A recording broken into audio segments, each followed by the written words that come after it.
2 दिन पहले Karnataka high court का एक सर्कुलर आया हुआ है जो आज ही पब्लिश हुआ है मीडिया में। मतलब वो सर्कुलर देखिए बड़ा इम्पोर्टेंट है। आप सर्कुलर को देखिए, बाबा साहब के संबंध में देखो सरकारें क्या कह रही हैं, गवर्नमेंट्स का क्या व्यू है, ऑफिशियल व्यू गवर्नमेंट्स का, हाई कोर्ट्स का या सुप्रीम कोर्ट्स का जुडिशल साइड पर या एडमिनिस्ट्रेटिव साइड पर बाबा साहब को वो कैसे मानते हैं, ये इंपॉर्टेंट एस्पेक्ट है। किसी के अनिल मिश्रा जी या किसी और के कहने से कुछ नहीं होता, क्योंकि 1950 से ही हम बाबा साहब को चीफ आर्किटेक्ट या फादर या पिता या मुख्य निर्माता हम मानते चले आ रहे हैं और बिल्कुल ठीक मानते आ रहे हैं। इसमें कोई गलत नहीं है, क्योंकि उन्हीं का रोल था, जो सारा रोल उन्हीं का था, मेन रोल उन्हीं का था और बाकी का रोल भी था, ऐसा नहीं है, लेकिन उनका रोल इतना इम्पोर्टेंट था कि उनको निर्माता ही कहा जाता है और सही कहा जाता है। अभी जो सर्कुलर कर्नाटक हाई कोर्ट ने निकाला है, इस सर्कुलर की डेट है 19 जून 2025, अभी का ये 2 दिन पहले। और इसमें इसका सब्जेक्ट है कि displaying the photograph of the doctor B R Ambedkar in all the court halls of high court of Karnataka, Bengaluru and benches at Dharwad and Kalaburagi and district judiciary of the state.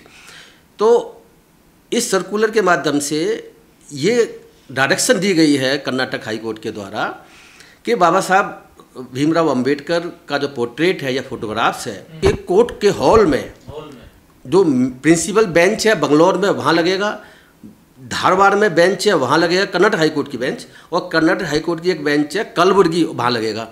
इसके अलावा district judiciary of the state, तो district judiciary जितने भी courts हैं Karnataka high court के अंदर में जो आती हैं डिस्ट्रिक्ट कोर्ट, उस जिला कोर्ट्स हैं, उस कोर्ट्स के अंदर कोर्ट रूम में प्रोमिनेंट प्लेस, इस बड़े प्रोमिनेंट प्लेस, मतलब ऐसा नहीं कहीं लगा दो आप, ऐसी जगह जो इंपॉर्टेंट जगह हो वहाँ लगेगा वो पोर्ट्रेट जो है। और ये डायरेक्शन 19/6/2025 के circular general circular number 2 of 2025 है। और इसमें जो समझने की बात एक और इम्पोर्टेंट है कि बाबा साहब को कैसे रेफर किया गया, क्या माना गया बाबा साहब के बारे में। तो देखो मैं इसको पढ़ता हूँ आपके सामने। इन view of the representation submitted by the general public, advocates, forums and organizations and the communications issued by the government of Karnataka from time to time requesting this office to display the photograph portrait of Bharat Ratna Dr. B.R. Ambedkar, father and architect of Constitution of India, in all courts, all the courts, whole of the High Court of Karnataka, principal bench at Bengaluru, benches at Dharwad and Kalburgi, and district judiciary of the state. The Honorable Full Court by resolution dated 26/4/2025 has resolved to cause display of the photograph portrait of Bharat Ratna Dr. B.R. Ambedkar, father and architect of the Constitution of India, at prominent suitable place in all the court halls of the High Court of Karnataka, principal bench at Bengaluru, benches at Dharwad and Kalburgi, as well as district judiciary of the state. तो इस circular के माध्यम से पता चलता है कि Karnataka high court बाबा साहब को आर्किटेक्ट और फादर ऑफ द कॉन्स्टिट्यूशन मानती है। ये सर्कुलर बड़ा इम्पोर्टेंट है। इस सर्कुलर के बारे में ये किसी एक जज साहब ने नहीं कर रखा, ये फुल कोर्ट का रिजोल्यूशन है जो 26/4/2025 को फुल कोर्ट ने कर्नाटक ने पास किया हुआ है कि पोर्ट्रेट बाबा साहब का लगाया जाना चाहिए, नंबर 1। दूसरा एक सर्कुलर का जिक्र मैं आपसे करना चाहूँगा, वो कुछ 4 फरवरी 2022 का है। वो सर्कुलर भी कर्नाटक हाई कोर्ट का है और कर्नाटक हाई कोर्ट ने उसमें कह रखा है कि 15 अगस्त के दिन 15 इंडिपेंडेंस डे 15 अगस्त, 26 जनवरी रिपब्लिक डे और कॉन्स्टिट्यूशन डे 26 नवंबर को कर्नाटक हाई कोर्ट में उसकी बेंच बंगलुरु में, बेंच धारवाड़ में और कलबुर्गी में और district and taluka court and state में बाबा साहब का पोर्ट्रेट लगेगा उस दिन।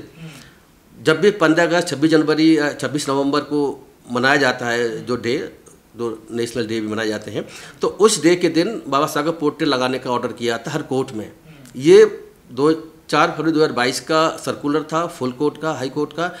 अब हाई कोर्ट ने कर्नाटक ने अपने सर्कुलर जो परसों जारी हुआ 19 जून को, इसमें कह दिया है कि अब कोर्ट हॉल के अंदर सभी डिस्ट्रिक्ट कोर्ट में और हाई कोर्ट की मेन ब्रांच में और अदर ब्रांचेज में पोर्ट्रेट परमानेंट प्लेस पे बाबा साहब का लगेगा और उसमें ही बाबा साहब को कह रखा है कि ये परमानेंट लगेगा। ये बड़ी इंपॉर्टेंट एस्पेक्ट है। तो दूसरा मैं आपको एक चीज़ बताता हूँ कि ये तो है कर्नाटक हाई कोर्ट। अब आते हैं मद्रास हाई कोर्ट।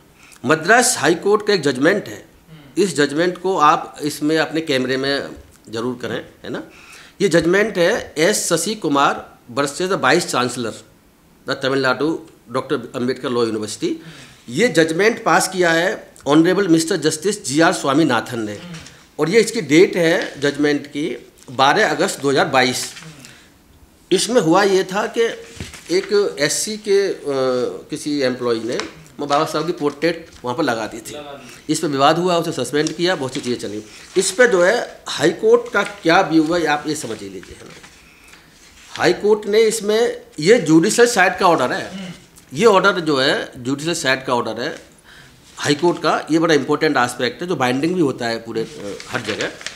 इसमें लिखा हुआ है पैरा नंबर 8 में, पैरा नंबर 8 पेज नंबर 6 पर, doctor Ambedkar is the architect of the Indian constitution, he is the very symbol of social liberation, his scholarship is unparalleled, he can be greatest inspiration for every law student.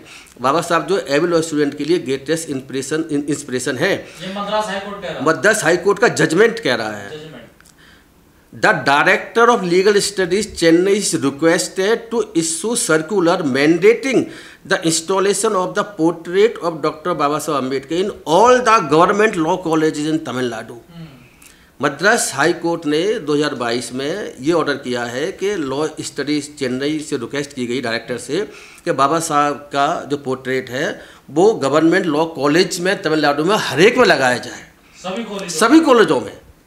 This is the order of the Madras high court. इसी order में Madras high court ने कुछ circular का जिक्र किया हुआ है।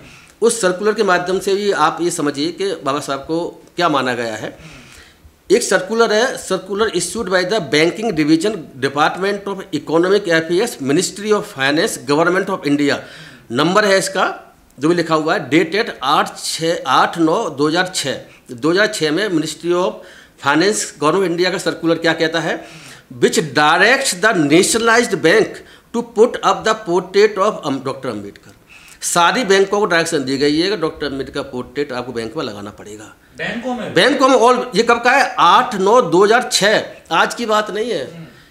मतलब आज से 19 साल पहले government of India department of economic affairs का ये सर्कुलर जो डायरेक्ट करता है सारी बैंकों को, नेशनल बैंकों को, कि वो पोर्ट्रेट डॉक्टर अम्बेडकर का वहाँ पर लगाएं। इसके अलावा एक जियो है जिसका डेट है 24/10/1990, ये उससे पहले का है। 90 यानी कि आज से हो गए करीब 35 साल पहले।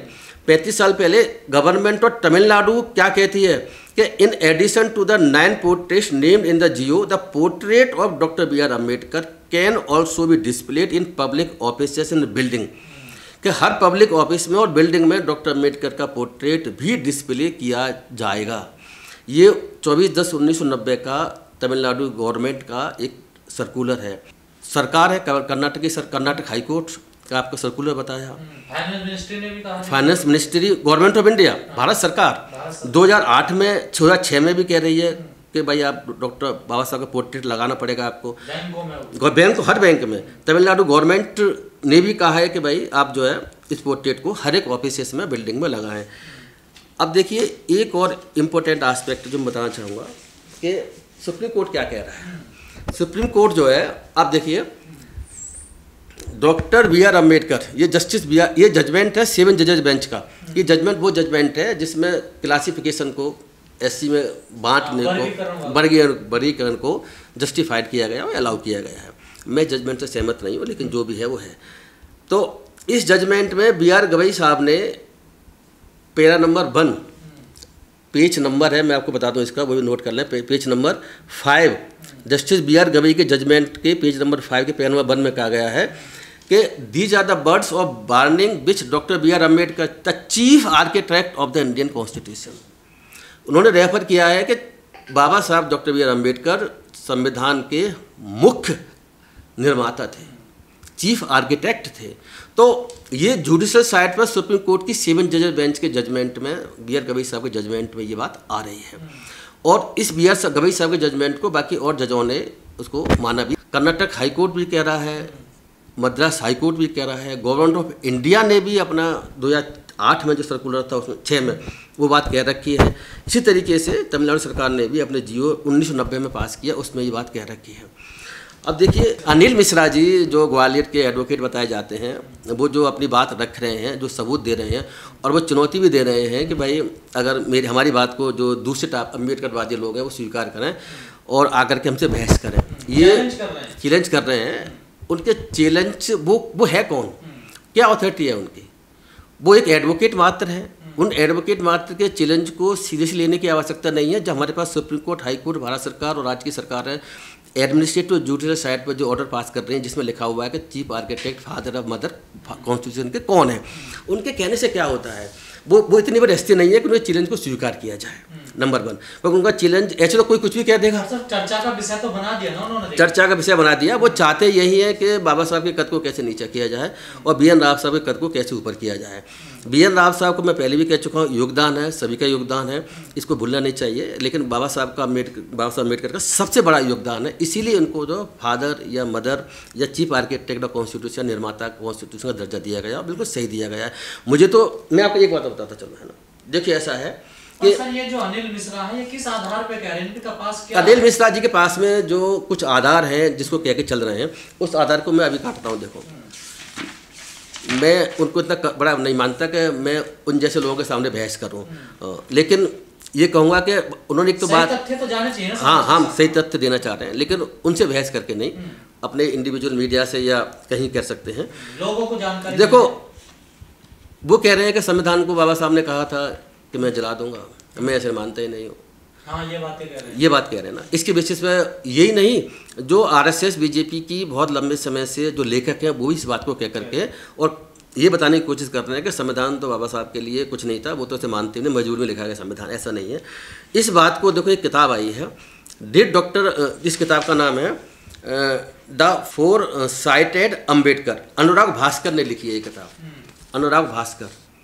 इसमें उन्होंने ये कहने की कोशिश करी है कि क्या डॉक्टर अम्बेडकर संविधान को जलाना चाहते थे, और उनका जो कोट किया जाता है वो कोट जो है आउट ऑफ कॉन्टेक्स्ट है, गलत किया जाता है। उन्होंने किसी और पर्पज से ये बात कही थी। वो ये कह रहे हैं कि संविधान का निर्माण, बाबा साहब का योगदान संविधान सभा का मेंबर बनने से शुरू नहीं होता, 1909 से शुरू होता है। भास्कर जी कह रहे 1909, 1919, 1935, साइमन कमीशन, क्रिप्स मिशन, जो कमीशंस आ रहे थे, जो अपनी बात रख रहे थे, वो तब से बाबा साहब संविधान कैसा होना चाहिए, कैसा नहीं होना चाहिए, अपनी बात को जगह जगह पर रखते रहे हैं। ब्रिटिश अथॉरिटी जहाँ थी उनके सामने ये बातें रखते रहे, तो संविधान बनाने में उनका योगदान अब ये समझे 1909 से है, क्योंकि 1909 के बेसिस पर पहले संविधान बनते आ रहे हैं, तो उस संविधान में ही बाबा साहब का योगदान है। तो बाबा साहब का योगदान इस वहाँ पर संविधान जलाने की जो बात थी ना, वो इसको इन्होंने कहा है rhetorical speech of burning the constitution. ये उन्होंने, जैसे लोग बहुत सारे क्या करते हैं कि अपनी बात रखने के लिए कभी जब गुस्से में कुछ बात कह जाते हैं, बट उस पर एक्ट करना नहीं चाहते, वो उसको सही नहीं मानते, लेकिन कई कुछ बातें ऐसी वो कह जाते हैं। हुआ ये था कि आंध्र प्रदेश का 1953 की बात है कि एक बिल पेश किया गया पार्लियामेंट में।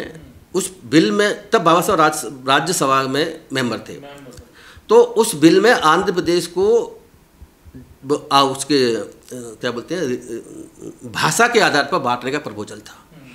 तो बाबा साहब ने कहा कि आप कर क्या रहे हैं कि भाषा के आधार पर जो है बांटने की कोशिश कर रहे हैं आंध्र प्रदेश स्टेट को, सिर्फ इसी वजह से कि एक कोई व्यक्ति था, वो उसने कुछ मूवमेंट किया और उसकी डेथ हो गई थी, तो इसीलिए आप इसी बेसिस पर उसको बांटने की कोशिश कर रहे हैं, मेजोरिटी के बल के बेसिस पर।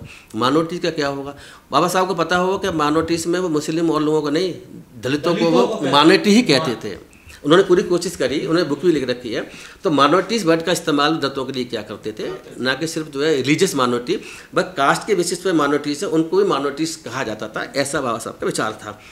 तो उन्होंने ये कहा था कि भाई आप कर क्या रहे हैं राज्यसभा में, कि आप जो है माइनॉरिटीज़ को क्यों इम्पोर्टेंस नहीं दे रहे हैं। माइनॉरिटीज़ के लिए उन्होंने कहा था कि गवर्नर, क्योंकि सरकार मेजोरिटी की बेसिस पर आती है, गवर्नर जो होता है उसकी भूमिका अलग है। गवर्नर एक्ट करता है संविधान के अकॉर्डिंगली, जो कैबिनेट है सरकार की उसके बेसिस पर।